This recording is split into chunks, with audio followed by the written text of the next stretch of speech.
Glória a Deus. Queridos, nós vamos continuando com o tema Face a Face, hoje a parte 2, e tem sido muito bênção para nós vermos que uma geração focada, uma geração dirigida pelo Espírito Santo, estará ganhando, através da comunhão com o Senhor, a revelação do grande amor de Deus por nós, e isto causa em nós uma satisfação, um deleite, uma alegria, uma qualidade de vida. Duas coisas que a graça revelada e percebida faz é a graça, ela nos limpa e ela nos vivifica, porque o perdão dos pecados não muda a nossa vida, a nossa maneira de ser. Ela nos muda diante de Deus como aceitos, como perdoados, mas o perdão dos pecados não muda os nossos hábitos. Portanto, além da graça perdoar os nossos pecados, ela trabalha o nosso caráter para que nós venhamos ser vivificados. Assim nós seremos vivificados para não somente sermos desligados do nosso passado e de hábitos errados e abrir mão dessas coisas, mas sim nos apropriarmos dessa nova vida e revelar Jesus, e perceber Jesus, e andar com Jesus. É uma coisa maravilhosa. Veja ali, 1 Coríntios capítulo 1, nós estamos falando sobre como nós somos afetados através da comunhão com o Senhor, face a face. Como isso afeta a minha vida interior e todos os meus comportamentos exteriores também. 1 Coríntios 1, 18 diz assim: porque a palavra da cruz é loucura para o que perecem, mas para nós que somos salvos é o poder de Deus, porque está escrito: destruirei a sabedoria dos sábios, aniquilarei a inteligência dos inteligentes. Onde está o sábio? Onde está o escriba? Porventura não tornou Deus louca a sabedoria deste mundo?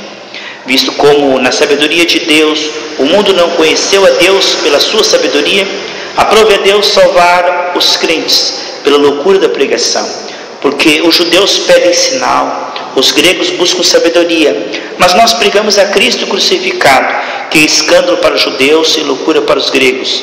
Mas para os que são chamados, tanto judeus como gregos, e pregamos a Cristo, poder de Deus, sabedoria de Deus.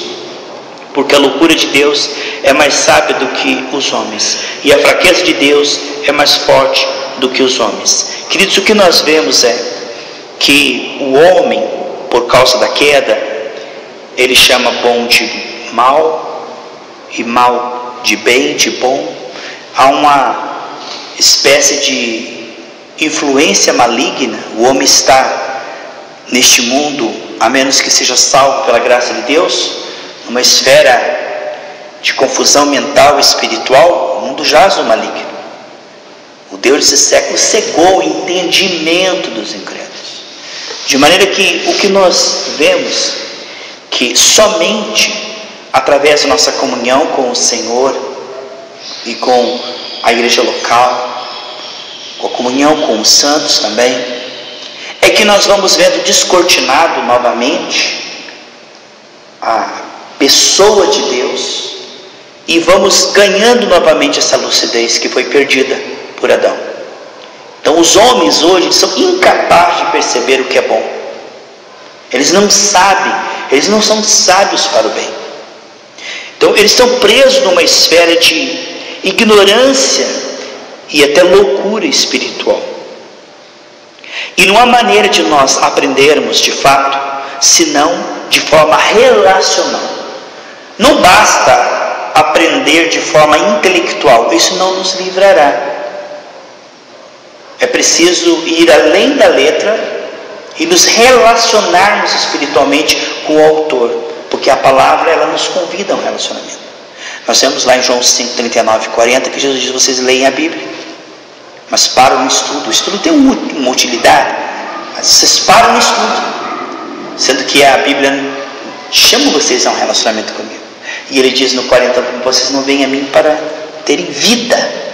Então o ser humano, ele precisa mais do que informação. Um cadáver precisa mais do que informação. Ele precisa ser vivificado. E nós só somos vivificados através desse conhecimento relacional. Jó dizia: antes eu te conhecia de ouvir falar, mas agora os meus olhos te veem, e por isso eu me arrependo. É Jó 42, né? Então, quanto mais eu percebo, mais eu sou liberado, mais eu sou quebrantado. E através desse quebrantamento, eu vou sendo restaurado e liberando o Espírito Santo. Esse quebrantamento vai fazer com que a pessoa deseje ver e perceber o que ela não está vendo e percebendo. É interessante, amado, você pode ter um monte de água, mas se a pessoa não tem sede, o que adianta? A água é para o sedento, tanto que em Isaías 44:3 diz: derramarei água sobre o sedento. Então, as pessoas, por causa da queda, elas não estão sedentas de Deus, por isso elas não crescem no conhecimento de Deus. Elas estão anestesiadas, distraídas, alienadas. Elas não sabem o que elas realmente precisam, de um relacionamento diário cada vez mais profundo com Deus. Às vezes até substituir isso por religião, ritual, regras, conhecimento teórico da Bíblia, acadêmico, erudito. Às vezes a mente delas fica correta, mas o coração delas não está correto. Então nós precisamos compreender que essa proposta face a face, é algo insubstituível. Não há como nós alcançarmos a vida abundante sem passar por Jesus, que é a palavra. Não tem como você sair desse cativeiro satânico para a vida excelente que Deus tem para você sem passar pela palavra e pelo Espírito. A palavra e a oração em cima da palavra. Veja, é uma comunhão maravilhosa. O que nós vemos aqui em 1 Coríntios capítulo 1 é que Deus escolheu chamar o homem, trazê-lo através de Cristo, através da palavra, da pregação, e isto vai fazer com que a pessoa desperte para a necessidade de conhecer a Deus e se relacionar com Deus. É maravilhoso quando a palavra de Deus toca um coração, esse coração é iluminado, e ela desperta. Preciso me relacionar com Deus, e agora me foi dada essa condição. A diferença entre eu tenho que fazer isto e eu quero fazer isto é muito grande.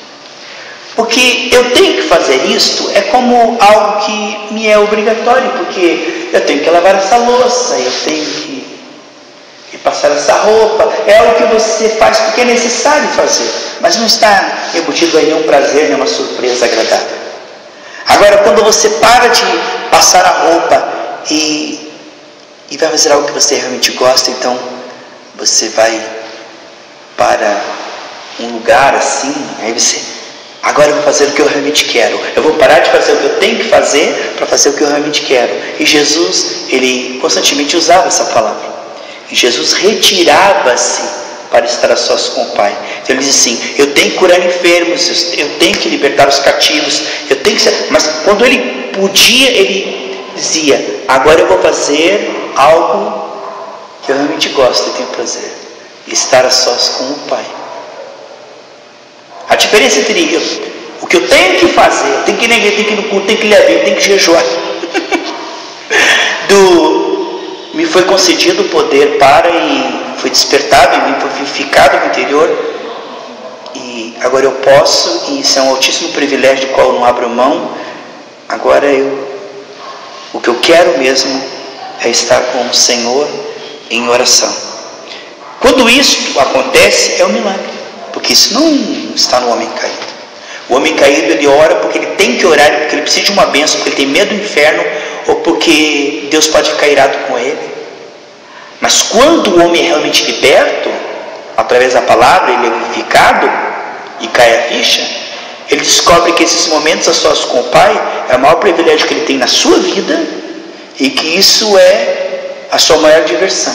Até diz o Salmo, Provérbios diz assim, que o divertimento do sábio é alcançar mais sabedoria ainda. Veja, divertimento Onde você vê alguém se divertindo, diz que o divertimento do sábio é alcançar ainda mais sabedoria. Eu vou pegar esse versículo para nós, só um instantinho. Então, nós vemos, amados, que há uma vida boa, perfeita e agradável para ser descortinada. E isso só funciona do jeito de Deus. Muitas pessoas estão procurando prazer naquilo que o inimigo oferece, mas o ser humano foi criado por Deus para só encontrar paz e só encontrar realmente descanso em comunhão com Ele. Eu acho que é Provérbios 11.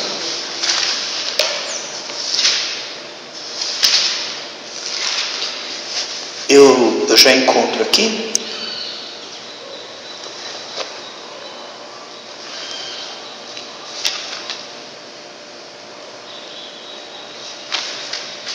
Eu já encontro esse versículo, eu não tinha pensado, me veio à mente agora, que o divertimento do sábio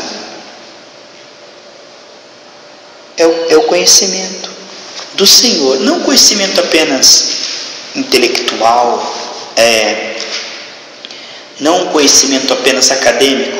Eu acho que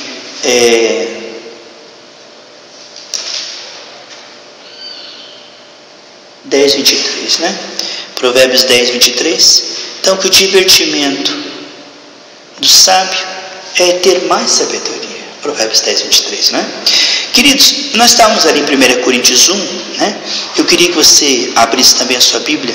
Vamos continuar dentro desse tema, que é muito maravilhoso, né? Vamos pegar também aqui mais um versículo, Efésios capítulo 1. Já está em 1 Coríntios 1, vai para Efésios 1.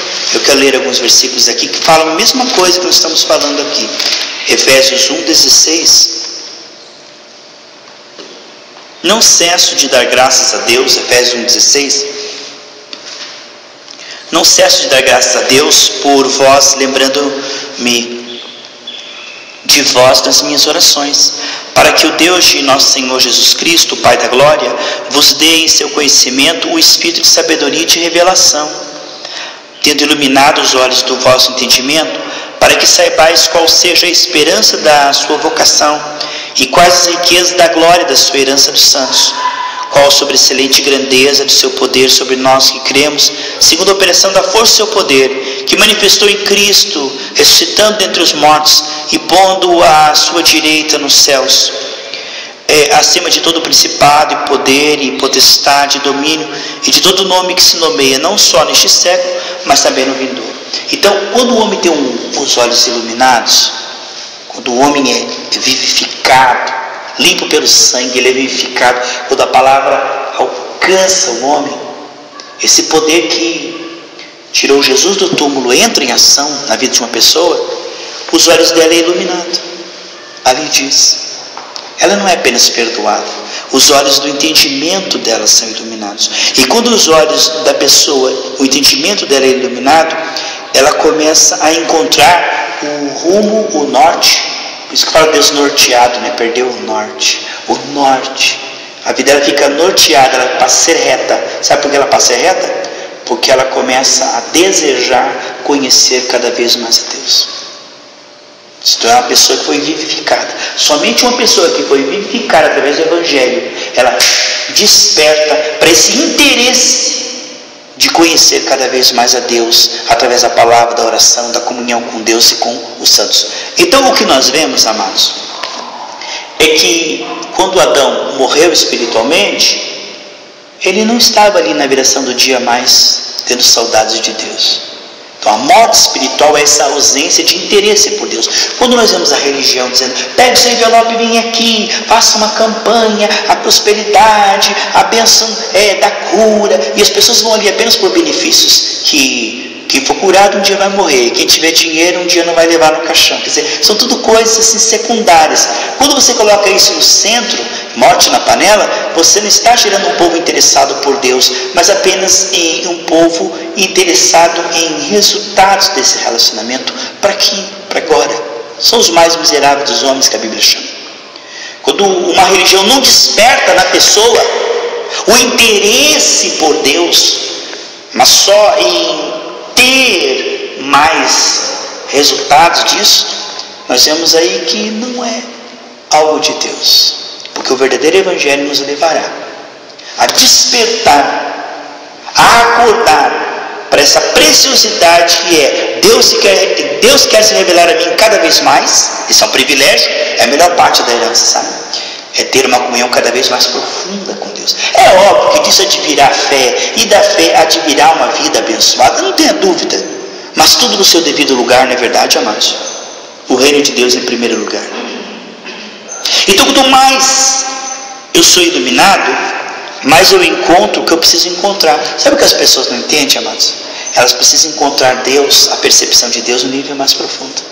E quanto mais eu percebo a Deus, mais eu percebo o quanto eu sou importante para Ele, amado. Isso acaba com todos os medos de Adão, acaba com toda a incredulidade, com toda a raiva, com toda a amargura, com todo amor ao pecado.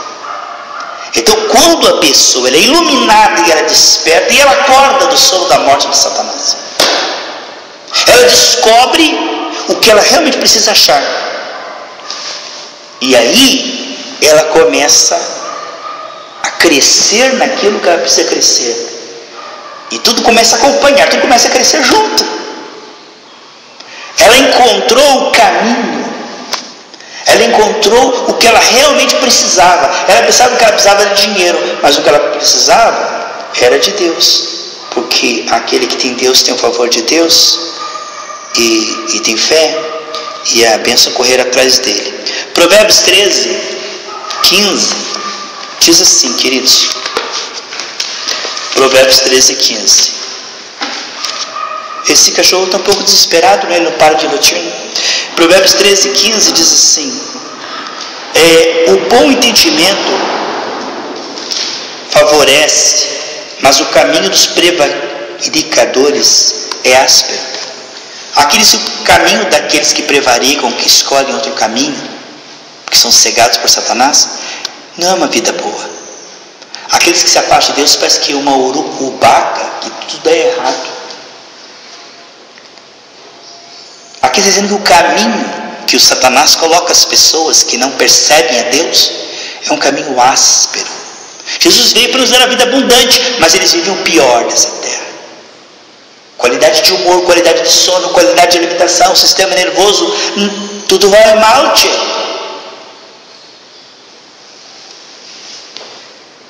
Em Isaías 57, 21 diz que para o ímpio não há paz.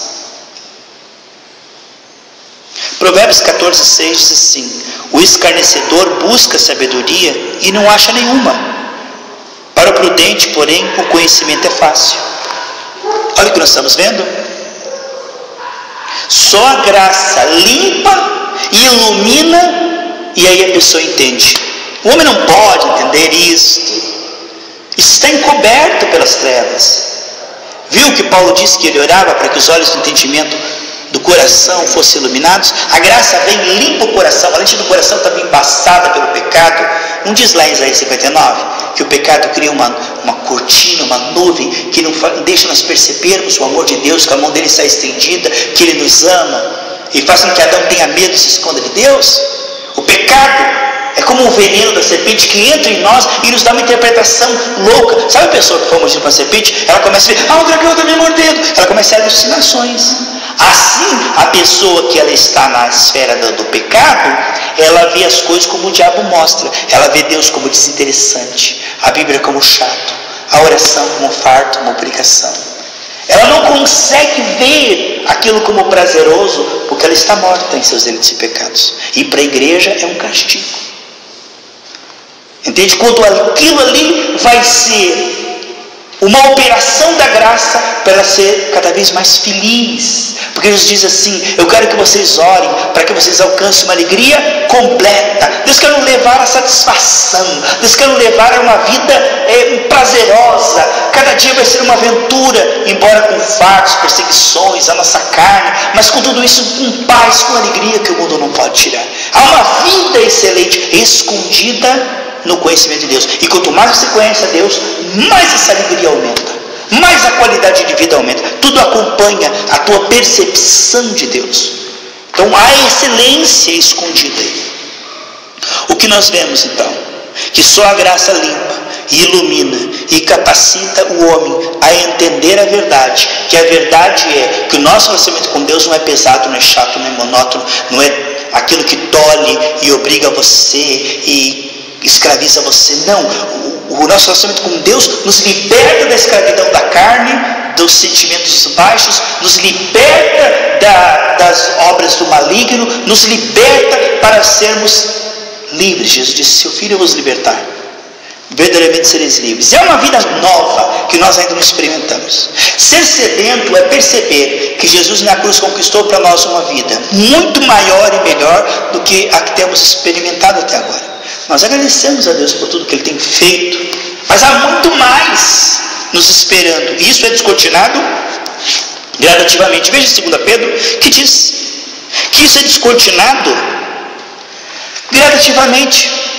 Por exemplo, conhecereis a verdade e a verdade vos libertará. O quanto que a verdade te liberta? O quanto você conhece. Você conhece a verdade um pouquinho? Ela te liberta um pouquinho, não é assim? Jesus disse: se você me conhecer um pouquinho, você terá alívio, mas se você aprender de mim, você terá descanso. São níveis de libertações. Quanto mais você dá o teu coração para o Senhor, mais Ele liberta, mais Ele consola, mais Ele ensina. Então, nós vemos em 2 Pedro, capítulo 1, versículo 3, assim, ó, visto como vamos ver o 2 ali, graça e paz vos sejam multiplicadas como? Como é que a graça e a paz é multiplicada?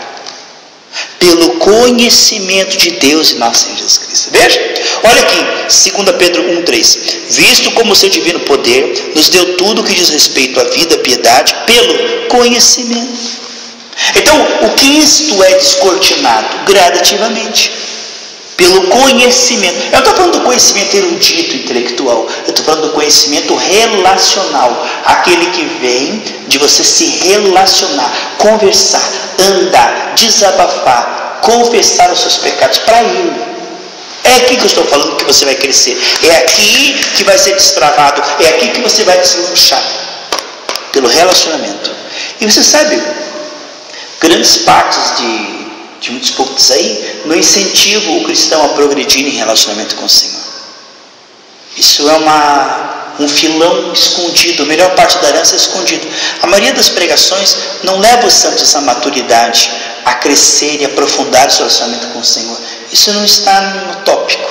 Isso não é o tópico. Isso não é o tema da maioria das mensagens. Que isso é um privilégio concedido por Cristo na cruz do Calvário a todo santo, de aprofundar o seu relacionamento com o Senhor. As pessoas nem sabem que podem aprofundar o seu relacionamento com o Senhor. Elas vivem no mesmo nível de comunhão com o Senhor, buscando apenas uma vidinha melhor, mais próspera, saudável, uma benção sentimental aqui, uma benção familiar ali, e vão empurrando com a barriga uma vida miserável. Porque elas não estão avançando. Elas estão girando em círculos na mesmice, na montanha da religião. Porque em Hebreus diz que o trabalhar no templo não produz o aperfeiçoamento no caráter. Então tem pessoas que nem Marta, né? Ele só vai na igreja quando é a escala dele. Microfonolatria, púlpitolatria. Ele só vai na igreja ou para buscar bênção ou para trabalhar para Deus. Se ele não estiver trabalhando para Deus, ele se sente inútil. Ele fala: o que eu estou fazendo aqui nesse banco? Eu estou trabalhando para Deus. Ele não consegue entender o que eu estou fazendo nesse banco. Eu estou crescendo na graça e no conhecimento. Eu estou sendo trabalhado pela graça. Eu estou tendo a oportunidade de conhecer mais a Deus, ser livre. Não, para ele aquilo não significa nada. Porque para ele o que significa é o quê? É trabalhar para Deus ou buscar uma bênção no culto. Então em Hebreus diz ali, eu acho que é capítulo 12, né? É 9, né? Hebreus 9:9 diz que a repetição dos rituais, gente que ele chega no culto, ele faz tudo de uma maneira mecânica. Ele canta o mesmo cântico, usando a mesma harpa, o mesmo inário. Ele faz a mesma parte das ofertas, ou trabalha para Deus em evangelismo, usando os 4 pontos principais da salvação de uma alma. Ele faz aquilo de uma forma tão mecânica. Aquilo ali, ano após ano, aquela mesma reza, aquela mesma pregação, né? Aquela pregação surrada, sem revelação, sem renovação. Então você sabe que a religião ela é ritualística, repetitiva, monótona e chata. E o pior do fato da religião ser chata é que passa para as pessoas, isso é Deus, e Deus é chato. E Deus não tem nada a ver com isso. Deus é renovação, Deus é crescimento, é percepção, é alegria, é paz, sabe? Só que as pessoas sabem que o principal inimigo de Jesus é a religião. Quem perseguiu Jesus? Foi os pecadores? Não, foi a religião. Quem que Jesus falava, ai de vós? Eram os religiosos. Porque a religião ela se dissimula, né? Vamos concluir? Nós vamos continuar essa mensagem, a parte 3, semana que vem, e vamos falar nessa carreira de descortinar gradativamente essa percepção para uma vida cada vez mais abundante. Vai ser gostoso também nós estudarmos a parte 3. Mas fique com isso que você ouviu. Se dedique e não perca o foco, porque a religião quer tirar o seu foco e diz para você que você precisa apenas de bênção, de cargo, de posição. Mas seja uma pessoa teimosa no bom sentido. Diga, não, eu sei o que eu quero. Eu quero aprofundar o meu relacionamento com Deus. Eu quero usar os cultos não para apenas receber uma bênção, trabalhar para Deus. Eu quero usar os cultos como um trampolim para uma revelação mais profunda de Deus e um trabalhar profundo na minha alma, no meu caráter, para me relacionar melhor com as pessoas. É isso que eu quero. Crescer na graça e no conhecimento, amar mais a Deus e amar mais as pessoas cada dia mais pela graça. É isso que eu quero. E quando você quer isso, sabe quando Salomão pediu a coisa certa? Até aquilo que você não pediu lhe será dado. Porque Deus sempre dá mais do que nós pedimos e pensamos, né? E quando você pede a coisa certa, você sabe, você está no caminho certo. Em nome de Jesus, guarda essa palavra no teu coração e que ela frutifique 100 vezes mais em nome de Jesus.